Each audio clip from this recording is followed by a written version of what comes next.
Hi, I'm Krista. Welcome to my backyard. This is my new channel, Small Yard, Big Plants. And I've been challenged by my 9-year-old daughter to start a vlog and start sharing my passion for gardening and how much I love it so much with all of you, with my neighbors and all of us here doing the urban garden thing. So here we go. Let's take a look, see what's growing.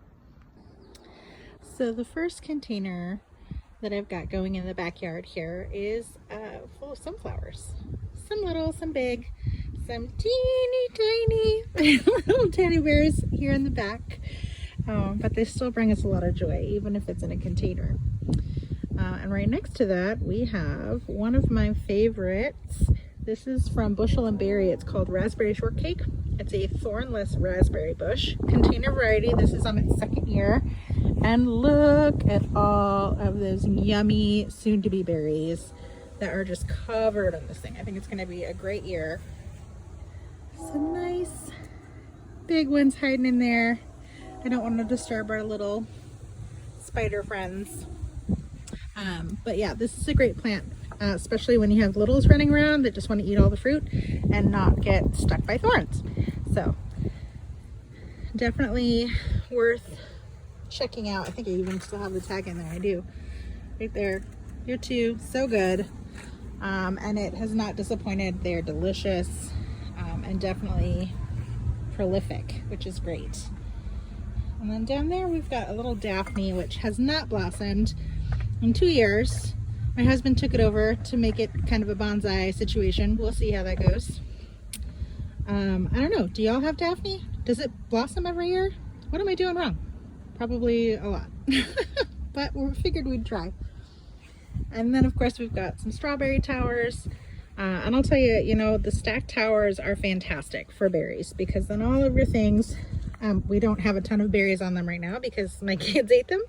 They were delicious, but really all the things kind of just fall down, right? So you've got your berries all that kind of bunch over the sides. They don't get all super gross and in the dirt, which is great. We have 2 of those. And then I've got kind of some mints, pineapple mint, chocolate mint, lemon balm, calendula here on the top to kind of try and encourage little critters and pests away from the fruit and the mints. I'm not sure if it's really working for these specific towers, but they are fun. They look pretty. My daughter helped me sow the seeds, so promised her I'd plant them in the garden. And then if we loop around over here, this is the bed that's closest to the garage. This one is probably my favorite of the 2. This is where I put all my tomatoes. So we've got this one right here. This is called Berry's Crazy Cherry. Berry's Wild Cherry? Berry's Crazy Cherry. Berry's Crazy Cherry. It looks massive, right? It's a beast of a plant. And I'm so excited. I've never grown it before. I'm really excited to see all of these little like tons and tons of just big old bunches of hopefully delicious cherry tomatoes. I think they ripen to yellow. That's what I saw. You see some flowers in there, but there's just like these big old bunches and bunches. They're really great. Then right next to that, this is a painted lady tomato. It's actually a variegated tomato plant. And unfortunately I had to prune a lot of the variegated parts away because they got poisoned by some wash that the landlord used recently on the property. Yes, we rent our property and we're gardening in the backyard and, you know, making the most with what we have. But in any case, there are some blossoms. I'm hopeful that it'll start showing some more variegation in other places. It's on the stem. I don't think you can see it in the video, but it is there. And then this one right here, Dr. Witch's Yellow. Witchies? Whiteys? How do you say it? I don't know. But I've heard they're delicious. Got some sweet blossoms on there. Can't wait to give them a try. I'm really excited for the summer. Tomatoes, of course, are my favorite thing to grow. And they're my youngest daughter's favorite thing to eat. So, I probably need to tie it up some more. But it's okay. I like them when they get a little wild too. And then this one is my upstate Oxheart tomato. This one is as tall as me now. It's got lots of blossoms, which is great. You can see some of the damage on the leaves from the wash, from whatever they sprayed on the garage. Not ideal for plants, of course. Probably not that great for people either, but it is what it is. So I, again, hard pruned away a lot of the damaged stuff from this week, and it seems to be doing okay. Hopefully it will kick back in there. And then if we come back around from my part of the tomatoes, down here we've got some lettuce leaf basil. We've got some cucamelons growing up over the trellis, which I'm really excited about. I've never grown those before either. This year in the garden, I'm trying a lot of new things, which is really fun. Hopefully they taste good too. But if not, they're still fun to watch. And of course, nasturtiums, because they're my favorite. And then behind this massive pile of nasturtiums, I have some pineapple ground cherries, which I've heard are actually kind of like considered weeds in some places, kind of invasive, but here, not so much. I've never had them before. Oh, look, there's some right there. They're kind of in the tomatillo family, and those little like lantern looking things will turn into, you know, husks around like a yellow fruit, and when they fall off, that's when they're ripe to eat, and they are so delicious.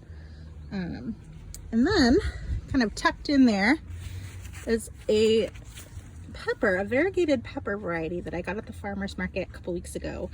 Salatiga, something like that. I've heard it's a spicy pepper. I'm excited to try it. I just couldn't get past how beautiful it was. Got some carrots in there that I've been growing for who knows how long. Way too long. I'm not great at growing carrots. They take forever. And here's a potato leaf variety tomato. It is a Brandyfred dwarf, I think. Dwarf indeterminate. And then back here, tucked in, another tomato plant. Indigo goldberries. I got this one from the nursery. I didn't start it from seed, whereas the other ones I did. And this one is a sweetheart tomato. It's another indeterminate cherry tomato. They look delicious. Never grown them. But my 4-year-old, almost 5-year-old, helped me pick out the seeds for this year, and that's what she wanted, so that's what she got. And then this one is a lemon boy, indeterminate, I believe. Also from the nursery. More of kind of a standard leaf variety, but it's got some good blossoms on there, so we'll see how it goes. Calendula. We need to put in some more marigolds and basil. Kind of keep the pests away. Got some marigolds tucked in. Lemon and lime basil, which already went to seed, but quite frankly, I'm okay with that. I hope it self seeds all throughout the garden. It smells so good. And then right in the middle, this is another experiment for this year. This is our green stalk. They're usually pretty sturdy. We put a little tie around it to the fence just because ours is a little off kilter. It's just a tiny bit uneven, and Derek was worried that it might fall or something. So far it seems pretty sturdy. I don't think that's going to happen, but just in case, I put that in there as a little bit extra insurance. But it's really cool. We've got strawberries, we've got peppers all along the bottom. We have micro dwarf tomatoes in this tier, and some herbs that are already bolting because, well, cilantro hates all the weather that we like to eat it in. So, but another cool thing about it is that it turns. So you can spin it and you can see, help it get light all the way around. See little baby peppers forming. We've got lots of little green tomatoes. That one I think is probably going to be my favorite of the micro dwarfs. It's our bonsai dwarf tomato. It looks delicious. But there are others coming on too that I try to just make sure to turn every day. Cajun bell pepper, strawberries, thyme, which smells amazing. All kinds of goodies in there. And then next to it, again, we're small space, maximizing our small space urban gardening. So over in this one, we've got peas that are real tall, sugar snap peas, my 9-year-old's favorite. We've got some bush beans down there that are growing right along. We have some cucumbers. Unfortunately, they also got sprayed by the overspray from the garage stuff, but I'm hoping they will, you know, just kind of some cosmetic damage, hopefully. They're still growing, so that's good.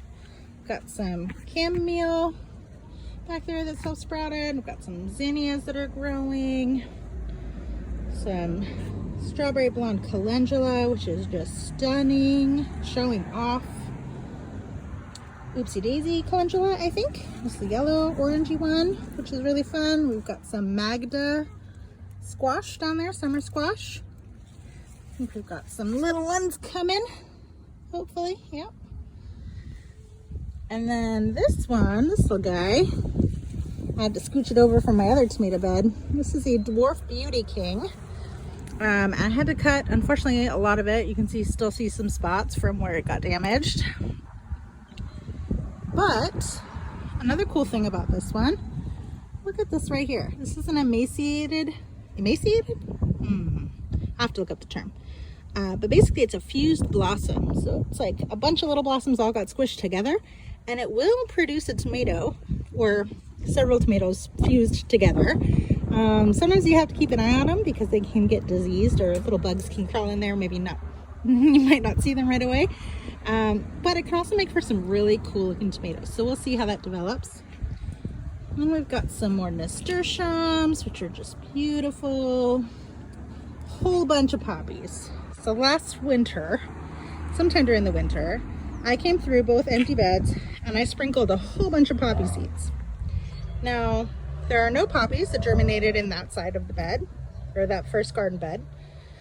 And a whole bunch of them did, but right in the middle of this one. So I don't know if rainwater kind of squished the seeds together or what happened, but there's a bunch of them, and there are a bunch that are about to blossom soon. They're all kind of tucked in there. Had some beautiful ones that have already dropped their blossoms from this, I think it's called Lauren's Grape variety, which is just so pretty. Beautiful, like fuchsia purple blooms. Absolutely going to wait for these seed pods to dry out so I can save seeds from them. So excited. They have been beautiful. And down here we have some like Icelandic poppies that are like tucked in there. They're like secret poppies. They're hiding. They're much shorter than the Lauren's Grape. So we'll see how that goes. More, I think these are Cherry Jewel nasturtiums that Violet wanted to grow. They have these really pretty pink blossoms. They're just lovely. I love the nasturtiums before they bloom. They kind of look like little dinosaurs. I'm sure Derek would know which kind. It makes me chuckle every time I see them. And here's another little squash, little summer squash. Kokozo zucchini? Maybe not yellow. I think that's a green one, a stripy green one. So we'll see. I had to prune back some leaves. So just have a few, but I think it'll be okay. Squash are pretty hardy. And I actually haven't seen any squash bugs yet. So that's encouraging. Usually those come in and just take over, but so far so good. Another experiment of this season, kohlrabi. This is, I think, purple Vienna kohlrabi. Never eaten kohlrabi, I've never grown kohlrabi. Makes these big old giant leaves. It's like a Nebraska family. Same as like broccoli and kale, that kind of stuff. But they kind of like bulb up, sort of like above ground. And I've heard from other vloggers that essentially once they get to like the size of a baseball, we cut them up, skin them, and chop them up. You get them raw, or you can cook them. And I think they're kind of like jicama. Really excited. And then under here we've got some volunteer nasturtiums trying to make their way, even though they're overcrowded out by the kohlrabi. They'll find some sunshine eventually. And these are volunteers from last year, so who knows what they'll look like. Probably more of the salmon, Alaska salmon, peachy ones. We'll see. And then we've got some spring lush snap peas that have finally started to blossom. It took a long time. I feel like this kind of cool spring that we've had, I don't know, you'd think that they would blossom a little bit sooner than that. They like cooler weather, but oh well, they'll do what they do. And they're just lovely. They're like these lovely little fuchsia purple, it seems to be the color trend for this year, blossoms. And then hopefully I'll be able to eat some sugar snap peas before my 9-year-old gets them all, because they're her favorite. And then up along the fence gate here, we've got more nasturtiums growing, because you can never have enough nasturtiums. Some lavender, a couple pots I need to put something in. What should I plant with the lavender? More lavender? I don't know. Maybe a little rose. I was thinking if there's like a dwarf rose maybe that likes containers. I'm not sure. Maybe comment down below. What do you think I should plant next to the lavender back here? Next to that, I've got zinnias. Unfortunately, these also got damaged from whatever they used on the garage roof, but took out the worst of the damage. Hopefully the rest of it will, the blossoms will keep coming, but it just burned right through so much, which was really sad. I was really hopeful, especially this guy. I think this is a candy cane zinnia. Stunning, right? Look at that. Wanted to cut some of these, bring them inside. I still might, even though they have some little spots on them. That one I think is going to be gorgeous when it opens up. And there's plenty more in here that are peeking on through. So I'm hopeful. I didn't have any zinnias last year and it was so sad. So I just did a whole bunch. I think this one is part of our Queen Lime, the Queen Lime series. Those ones are my favorite. But there's a whole bunch of different ones in there. And then this guy is a loosey goosey. I think it's actually called a loose neck goosestrife, something like that. It was gifted to me a few years back from my friend Rhonda at church, and when it blossoms they look like white geese. I mean, just like swans almost of flowers, which are lovely. Again, you'll see the damage on there. Hopefully it pulls through. Just such a bummer. And we've got Mabel, our maple tree. It is in a pot because, again, we rent this space, so we don't own this yard yet. Someday we'll have our property, it'll be in the ground. Until then, it's just living its best life in the container, and it's doing really well. And I think these are Rose of Sharon, which you can see kind of the wiring around there. My husband is turning them into bonsai as well. Oh, and I have a garden helper. There's Violet coming to water some zinnias. So yeah, this is my space. This is our yard. This is, you can't even see Violet behind the poppies. That's so great. They're so huge. Thank you for checking it out with me. Thanks for coming into my garden. It's my favorite thing, and I like to share things with people I care about. So yeah, check it out. What would you like to see me grow? Appreciate you all. Take care of yourselves. Bye-bye.